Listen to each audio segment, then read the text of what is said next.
एक बार फिर से आप सभी का बहुत बहुत स्वागत है परीक्षा वर्ल्ड के इस यूट्यूब चैनल में।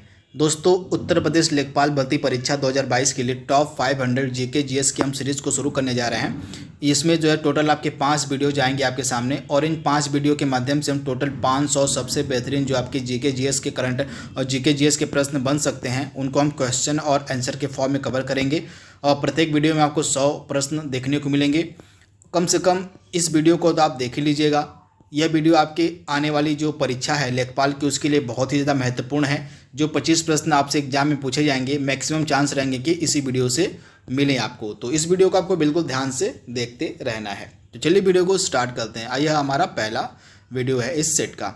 तो पहला प्रश्न आपके स्क्रीन पर है, किसी पदार्थ की मात्रा को मापने के लिए किस इकाई का हम उपयोग करते हैं? तो पदार्थ की मात्रा को मापते हैं मोल में, तो इसके बारे में आपको याद रखना है। कुंडनकुलम नाभिकीय विद्युत परियोजना किस राज्य में स्थित है? आपसे पूछा जा रहा है कि जो कुंडनकुलम नाभिकीय विद्युत परियोजना है आपको किस राज्य में मिलेगी। बहुत ही ज़्यादा महत्वपूर्ण प्रश्न है और बहुत बार एग्जाम में पूछा गया है। तो इसका राइट आंसर आपका क्या हो जाएगा? कुंडनकुलम जो नाभिकीय विद्युत परियोजना है आपको मिलेगी कहाँ पर? तो इसको आप याद कर लीजिएगा। यह आपको मिलेगी कुंडनकुलम नामक स्थान पर, जो कि तमिलनाडु में है। तो इसके बारे में आपको याद रखना है, तमिलनाडु। इसके अलावा कुछ और भी परमाणु ऊर्जा संयंत्र हैं जिनके बारे में आपको याद रखना है। तो सबसे पहले आप याद रखिएगा तारापुर परमाणु ऊर्जा संयंत्र कहाँ पर है? तो यह महाराष्ट्र में है। इसके बाद राजस्थान में आपको मिलेगा रावत भाटा परमाणु ऊर्जा संयंत्र, इसके बारे में आपको याद रखना है। इसके बाद कल्पक्कम आपको मिलेगा अगेन तमिलनाडु में। तमिलनाडु में दो है, एक कुंडनकुलम और एक कल्पक्कम है, तो इसके बारे में आपको याद रखना है। इसके बाद कैगा परमाणु ऊर्जा स्टेशन आपको मिलेगा कैगा कर्नाटक में, इसके बारे में आपको याद रखना है। इसके बाद उत्तर प्रदेश में उत्तर प्रदेश के आपके बुलंदशहर में मिलेगा नरौरा परमाणु ऊर्जा संयंत्र, इसके बारे में आपको याद रखना है। इसके अलावा काकरापारा जो परमाणु ऊर्जा स्टेशन है आपको मिलेगा गुजरात के काकरापारा नामक स्थान पर, इसके बारे में आपको याद रखना है। भारत का पहला भूकंप पूर्व चेतावनी एप्लीकेशन जिसका नाम है भूकंप अलर्ट, इसको किस राज्य में लॉन्च किया गया है? तो उत्तराखंड में इसको लॉन्च किया गया है। उबंटू क्या है? तो उबंटू आपका एक प्रकार का ओएस है, एक प्रकार का ऑपरेटिंग सिस्टम है। आपसे कंप्यूटर के भी प्रश्न कुछ पूछे जाएंगे एग्जाम में, इसी कारण से कंप्यूटर के प्रश्नों को मैंने वीडियो में सम्मिलित किया हुआ है। और इसके बाद सबरीमाला मंदिर कहाँ पर स्थित है? तो आपको मिलेगी केरल में, आपको मिलेगी सबरीमाला मंदिर, तो इसके बारे में आपको याद रखना है। और महात्मा गांधी ने साबरमती से लेकर दांडी तक का प्रसिद्ध नमक मार्च शुरू किया था। तो आपको बताना है कि जो दांडी जहां पर महात्मा गांधी के द्वारा नमक कानून तोड़ा गया था, यह गुजरात के किस जिले में आता है? तो यह गुजरात के नवसारी जिले में आता है, तो इसके बारे में आपको याद रखना है। चलिए आपसे मैं पहला प्रश्न पूछने जा रहा हूँ मॉडर्न हिस्ट्री का। बहुत बार मैंने इसके बारे में आपको पढ़ाया हुआ है।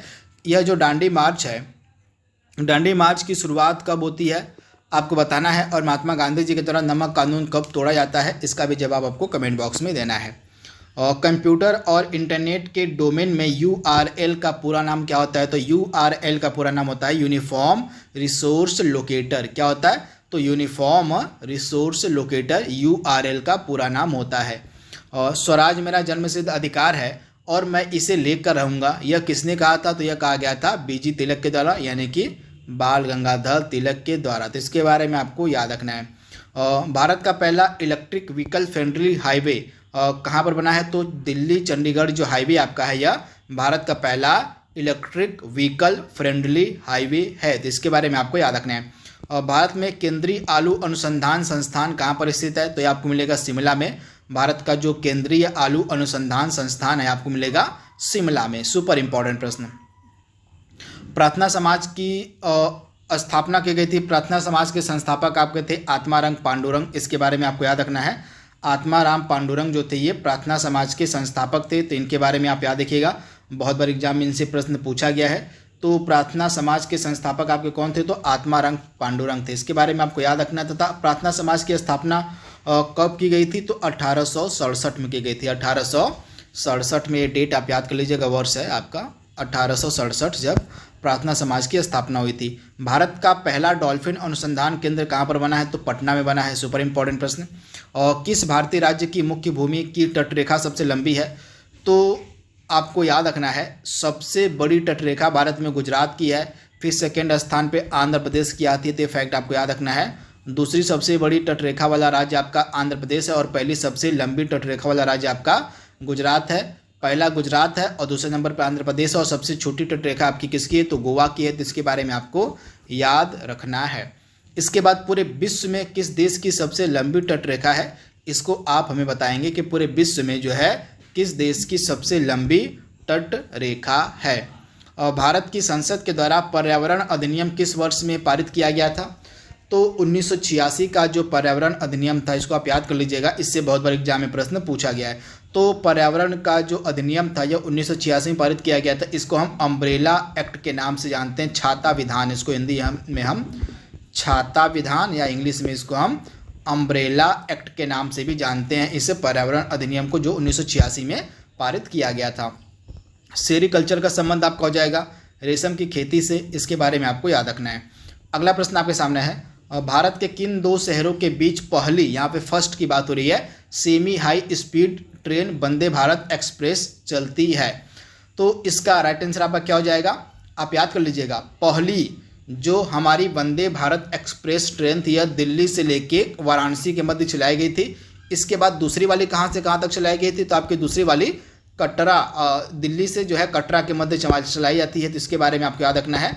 दूसरी वाली आपकी दिल्ली से कटरा जो वैष्णो देवी वाला स्थान है जम्मू कश्मीर में, वहाँ तक चलाई जाती है आपकी सेकंड वाली वंदे भारत एक्सप्रेस। और आपकी जो पहली वाली थी यह नई दिल्ली से वाराणसी जंक्शन के बीच चलाई गई थी, तो इसके बारे में आपको याद रखना है। इसके अलावा 2022-23 का जो बजट पेश किया गया इस बार का, इसमें जो है टोटल कितने वंदे भारत ट्रेनें को निर्मित करने का लक्ष्य रखा गया है, तो टोटल आपकी 400, हाँ 400 ना, हाँ तो टोटल 400 आपकी वंदे भारत ट्रेनें चलाई जाएंगी इस वर्ष के बजट में, ऐसी घोषणा की गई। 400 नई वंदे भारत ट्रेनों का निर्माण किया जाएगा, इसके बारे में आपको याद रखना है।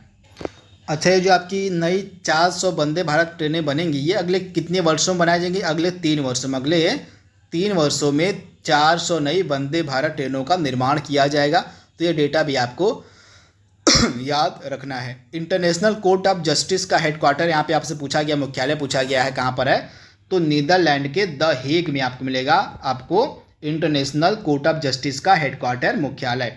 गोबी मरुस्थल किस महाद्वीप में स्थित है, तो एशिया महाद्वीप में आपको मिलेगा गोबी मरुस्थल। राज तरंगिणी जो पुस्तक है किसके द्वारा लिखी गई है, तो बहुत बार एग्जाम में यह प्रश्न पूछा गया है, तो राइट आंसर आपका क्या हो जाएगा, कल्लड़ की यह इंपॉर्टेंट पुस्तक है राज तरंगिणी, तो इसके बारे में आप याद रखिएगा। राज तरंगिणी के लेखक आपके कल्लड़ हैं।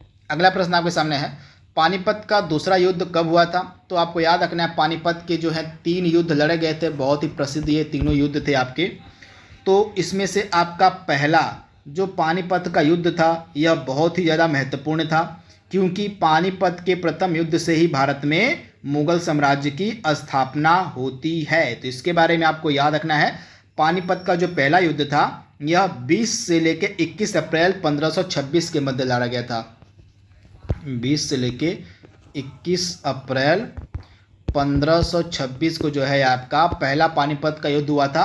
किसके मध्य हुआ था, तो बाबर और इब्राहिम लोदी के मध्य हुआ था, जिसमें बाबर ने इब्राहिम लोदी को पराजित करके जो है मुगल साम्राज्य की नींव रखी आपकी भारत में, तो इसके बारे में आपको याद रखना। इंपॉर्टेंट प्रश्न है, डायरेक्टली आपसे एग्जाम में यह प्रश्न पूछा जा सकता है। तो पानीपत का जो पहला युद्ध था यह 1526 ईस्वी में लड़ा गया था बाबर और इब्राहिम लोदी के मध्य। पानीपत के प्रथम युद्ध में बाबर ने इब्राहिम लोदी को हरा दिया था, तो इसके बारे में आपको याद रखना है। बहुत ही ज़्यादा यह महत्वपूर्ण प्रश्न आपका एग्जाम के लिए है। इसके बाद पानीपत की दूसरा युद्ध आपका हुआ था 5 नवंबर 1556 को। आप बताएंगे कि पानीपत का जो दूसरा युद्ध था यह किसके मध्य लड़ा गया था, इसका जवाब आपको कमेंट बॉक्स में देना है कि पानीपत का जो दूसरा युद्ध था यह किसके मध्य लड़ा गया था। वहीं पानीपत का तीसरा युद्ध हुआ था मराठों के मध्य और अफगानिस्तान के शासक अहमद शाह अब्दाली के मध्य। तो पानीपत का जो तीसरा वाला युद्ध था यह कब हुआ था, सबसे पहले जान लीजिए 14 जनवरी 1761 को। 14 जनवरी 1761 को जो है आपका पानीपत का तीसरा युद्ध हुआ था।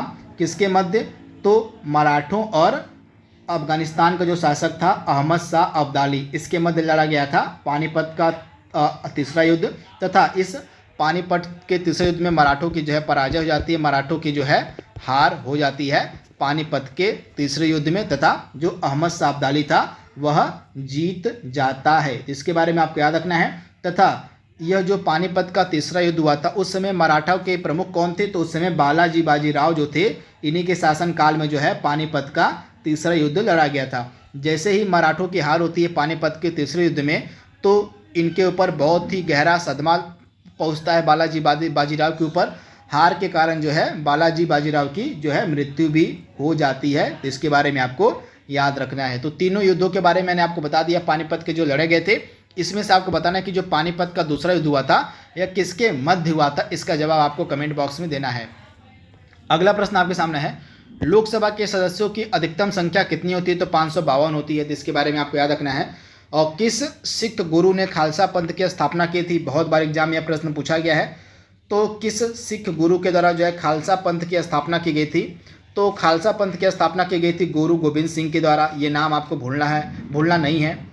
गुरु गोविंद सिंह के द्वारा जो है खालसा पंथ की जो है स्थापना की गई थी, तथा गुरु गोविंद सिंह जो थे ये सिखों के 10वें और अंतिम गुरु थे। तो इनके बारे में आपको याद रखना है। सिखों के 10वें और अंतिम गुरु थे आपके गुरु गोविंद सिंह। इन्हीं के द्वारा जो है खालसा पंथ की जो है स्थापना की गई थी। तो इसके बारे में आपको याद रखना है।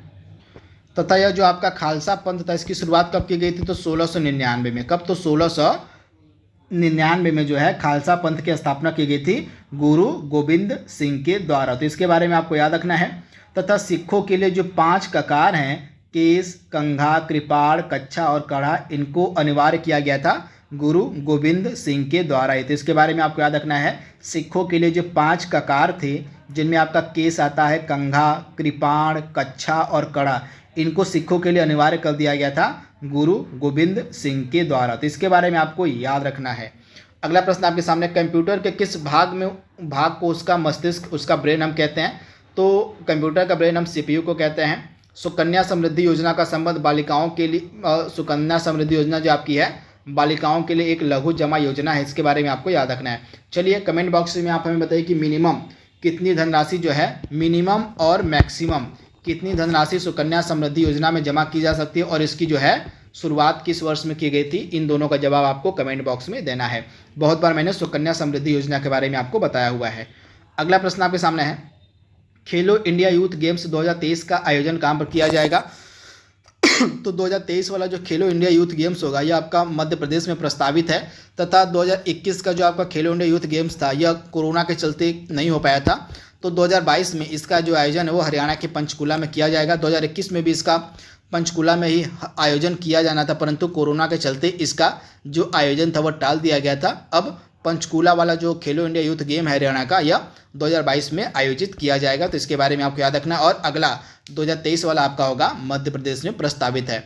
भारत का पहला परमाणु ऊर्जा स्टेशन किस वर्ष चालू हुआ था? आपसे पूछा जा रहा है। तो भारत का पहला परमाणु ऊर्जा स्टेशन जो है 1969 में चालू हुआ था। तो आपको याद रखना है, इंपॉर्टेंट प्रश्न है, डायरेक्टली आपसे एग्जाम में यह प्रश्न पूछा जा सकता है। तो भारत का जो पहला परमाणु ऊर्जा स्टेशन था जिसका नाम है तारापुर परमाणु ऊर्जा स्टेशन, इसकी जो शुरुआत है 1969 में की गई थी। इस संयंत्र के द्वारा जो 1969 से विद्युत का उत्पादन किया जा रहा है। तो इसके बारे में आपको याद रखना है। और भारत में राष्ट्रीय आय की गणना सबका प्रयास सबसे पहले किया गया था दादा भाई नौरोजी के द्वारा। आपको याद रखना है कि संविधान संशोधन में नागरिकों के मौलिक कर्तव्यों यानी कि फंडामेंटल ड्यूटीज़ को शामिल किया गया है। तो आपके जो फंडामेंटल ड्यूटीज़ हैं, जो आपके मौलिक कर्तव्य, इनको 42वें संविधान संशोधन अधिनियम 1976 के तहत शामिल किया गया था। और सूर्य की चमकती सतह को हम किस रूप में जानते हैं, मतलब क्या कहते हैं? तो सूर्य की जो चमकती हुई सतह है इसको हम फोटोस्फीयर के रूप में जानते हैं। तो इसके बारे में आपको याद रखना है, फोटोस्फीयर कहा जाता है सूर्य की जो चमकती हुई बाहरी सतह होती है। अगला प्रश्न आपके सामने है, किस नियम के अनुसार स्थिर तापमान पर गैस का आयतन दाब के व्युत्क्रमानुपाती हो जाता है? तो बायल के नियम के अनुसार, आप याद कर लीजिएगा, बायल के नियमानुसार जो है स्थिर तापमान पर गैस का जो आयतन है दाब के व्युत्क्रमानुपाती हो जाता है। मोपला विद्रोह आपका 1921 से 22 के मध्य हुआ था। कहाँ पर हुआ था? तो केरल में हुआ था। कंप्यूटर की भौतिक मेमोरी से संग्रहित परिणामों को बाहर निकालने की प्रक्रिया को हम क्या कहते हैं? तो इसको हम आउटपुट प्रोसेस के नाम से जानते हैं।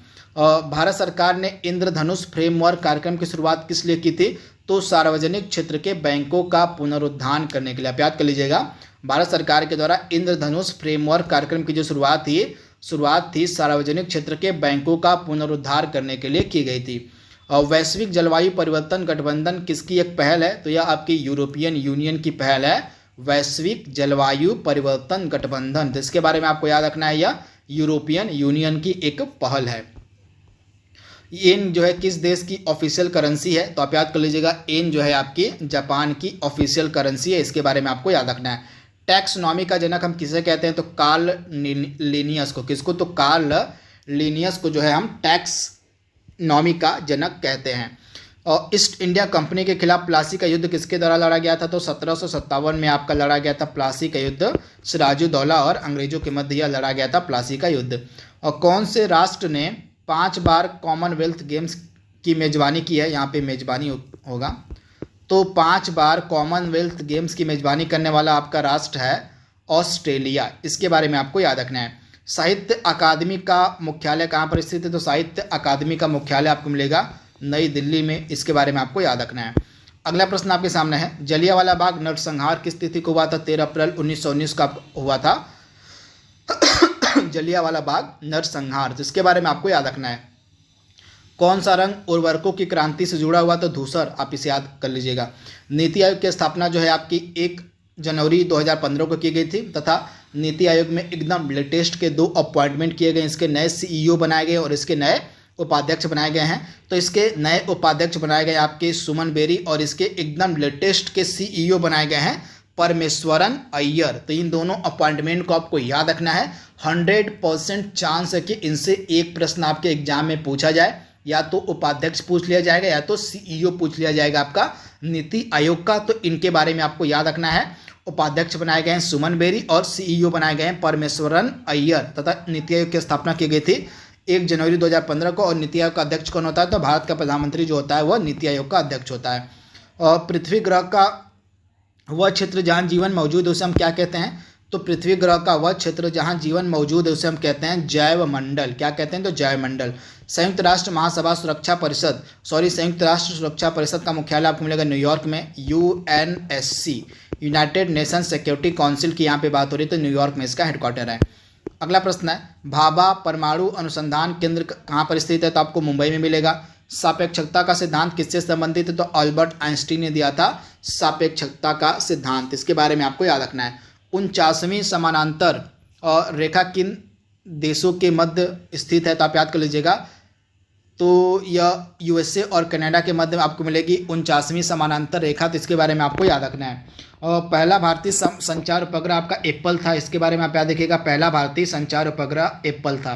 भारत की संविधान सभा का विचार पहली बार किसने दिया था? तो M.N. रॉय ने दिया था भारत की संविधान सभा का सर्वप्रथम बार विचार। इनके बारे में आपको याद रखना है, M.N. रॉय ने दिया था। अगला प्रश्न आपके सामने है, यूनेस्को द्वारा सांची स्तूप को विश्व धरोहर स्थल कब घोषित किया गया था? बहुत बार एग्जाम में यह प्रश्न पूछा गया है, फटाक से इसका जवाब देने की आप कोशिश करिए।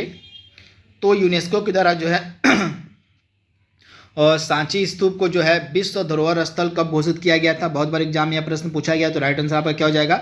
जो सांची का स्तूप है आपको मिलेगा मध्य प्रदेश में, और इसको जो है 1989 में जो है यूनेस्को के द्वारा विश्व धरोहर स्थल घोषित किया गया था। तो इसके बारे में आपको याद रखना है, भूलना नहीं है। इसके बाद ताजमहल को कब किया गया था? तो 1983 में ताजमहल को जो है विश्व विरासत सूची में शामिल किया गया था यूनेस्को की। तो इसके बारे में भी आपको याद रखना है। इंपॉर्टेंट ये प्रश्न आपके एग्जाम के लिए हो सकता है। इसके बाद अगला प्रश्न आपके सामने है, किस देश में सबसे सफल सहकारी कृषि है? तो सबसे सफल सहकारी कृषि आपको मिलेगी डेनमार्क में। इसके बारे में आपको याद रखना है। HTTP का पूर्ण रूप क्या होता है? तो आप याद कर लीजिएगा, हाइपर टेक्स्ट ट्रांसफर प्रोटोकॉल इसका पूरा नाम होता है। किस रक्त समूह वाले व्यक्ति को हम सार्वभौमिक प्राप्तकर्ता कहते हैं? तो आप याद कर लीजिएगा, सार्वभौमिक प्राप्तकर्ता हम बोलते हैं AB वाले रक्त समूह को, और सार्वभौमिक दाता हम बोलते हैं O रक्त समूह वाले व्यक्ति को। जिसके बारे में आपको याद रखना है।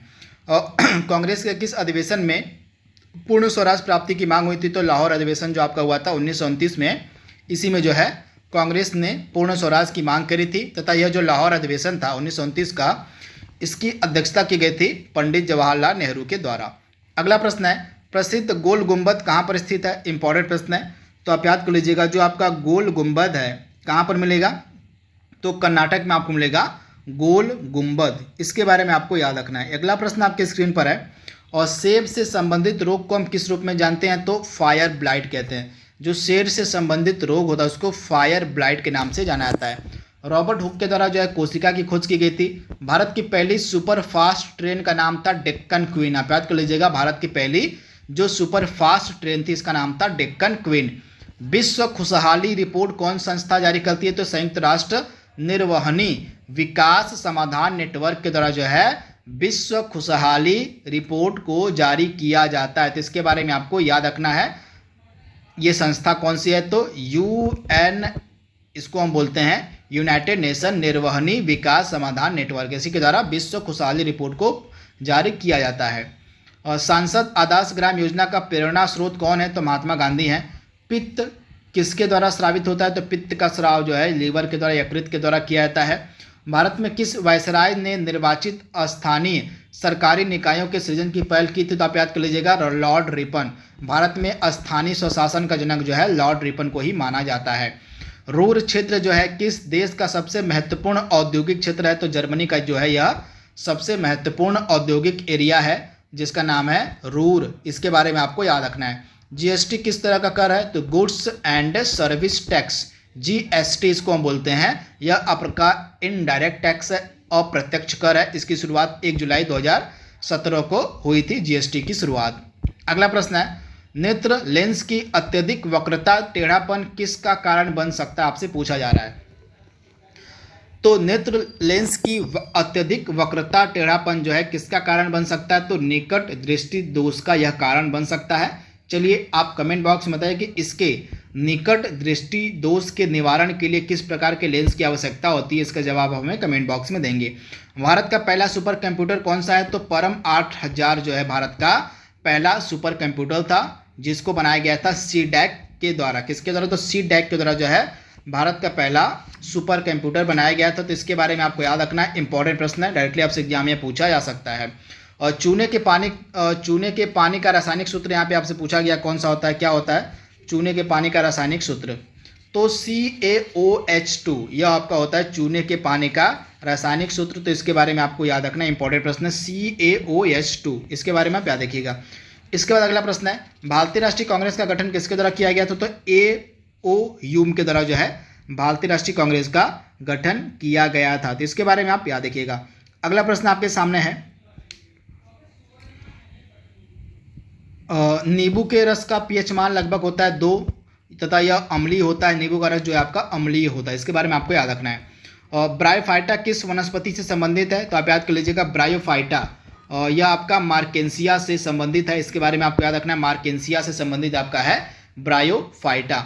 हुमायूं नामा किसके द्वारा लिखी गई है? तो गुलबदन बेगम के द्वारा जो है आपकी हुमायूं नामा लिखी गई है। दक्षिण अमेरिका का सबसे बड़ा देश आपका ब्राजील है। इसके बारे में आपको याद रखना है, दक्षिण अमेरिका महाद्वीप का सबसे बड़ा देश आपका ब्राजील है। जिम कॉर्बेट नेशनल पार्क आपको मिलेगा उत्तराखंड में, super important. Antrix corporation limited Bengaluru क्या है? तो यह जो आपकी एंट्रिक्स कॉरपोरेशन लिमिटेड है यह इसरो की एक मार्केटिंग शाखा है जो आपको मिलेगी बेंगलुरु में। अगला प्रश्न आपके सामने है, भारत के सबसे लंबी राजमार्ग सुरंग कौन सी है? तो आपकी अटल सुरंग जो है भारत की सबसे लंबी राजमार्ग सुरंग है। इसके बारे में आपको याद रखना है। इसके बाद यूनेस्को का मुख्यालय कहाँ पर है? तो यूनेस्को का मुख्यालय आपको मिलेगा पेरिस में, सुपर इंपॉर्टेंट प्रश्न। अटल सुरंग की लंबाई आप याद कर लीजिएगा, थोड़ी सी मुझे इसमें कन्फ्यूजन है, 9 पॉइंट समथिंग इसकी लंबाई है। तो इसका एग्जैक्ट फिगर आप हमें कमेंट बॉक्स में बताएंगे कि जो अटल सुरंग है इसकी लंबाई एग्जैक्ट कितनी है। यह आपसे एग्जाम में पूछी जा सकती है। तो इसकी लंबाई आप याद कर लीजिएगा, गूगल करिएगा इसकी लंबाई। अगर आपको पता होगा तो कमेंट बॉक्स में इसका जवाब आप दे दीजिएगा कि अटल सुरंग की लंबाई कुल कितनी है। लोकसभा और राज्यसभा की संयुक्त बैठक की अध्यक्षता कौन करता है? तो लोकसभा का अध्यक्ष करता है इसकी अध्यक्षता। और बुलाता कौन है? तो ज्वाइंट सेशन बुलाने का काम आपका प्रेसिडेंट का होता है, लेकिन इस सेशन की अध्यक्षता करता आपका है लोकसभा स्पीकर। बेरी रोग किस विटामिन की कमी से होता है? तो विटामिन B1 की कमी से आपका होता है बेरी रोग, तथा विटामिन B1 का रासायनिक नाम होता है थायमीन। इब्न बतूता कहाँ का निवासी था? तो इब्न बतूता आपका मोरक्को का निवासी था। इसके बारे में आपको याद रखना है। अगला प्रश्न है, जातक कथाएं किससे संबंधित है? आपसे पूछा जा रहा है कि जो जातक कथाएं हैं ये किसके जीवन से संबंधित है, रिलेटेड है? तो आपकी जातक कथाओं का संबंध हो जाएगा बौद्ध धर्म से। बौद्ध धर्म से संबंधित आपकी हैं जातक कथाएं। कावेरी जल विवाद किन दो राज्यों के मध्य है? तो कर्नाटक और तमिलनाडु के मध्य है। गीत गोविंद किसके द्वारा लिखा गया? तो जयदेव के द्वारा लिखा गया गीत गोविंद। कैबिनेट मिशन भारत कब आया था? तो मार्च 1946 को। कब आया था?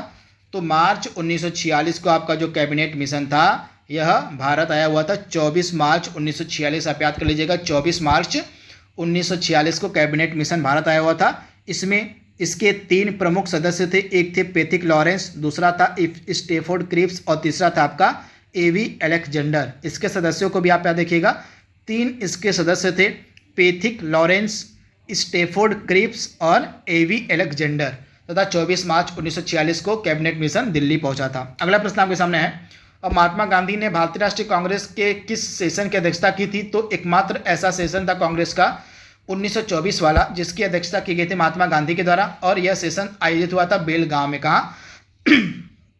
तो बेलगांव में जो है यह सेशन आयोजित हुआ था और इसकी अध्यक्षता की गई थी महात्मा गांधी के द्वारा, तथा यह एकमात्र अधिवेशन था जिसकी अध्यक्षता की गई थी महात्मा गांधी के द्वारा। अगला प्रश्न आपके सामने है, प्लास्टिक में किसका उपयोग होता है? तो प्लास्टिक में एथिलीन का उपयोग होता है। भगवान महावीर का मूल नाम क्या है? तो वर्धमान है। भगवान महावीर का मूल नाम क्या है? तो वर्धमान है। दक्षिण अफ्रीका की प्रशासनिक राजधानी कौन सी है? तो प्रिटोरिया जो है दक्षिण अफ्रीका की प्रशासनिक राजधानी है।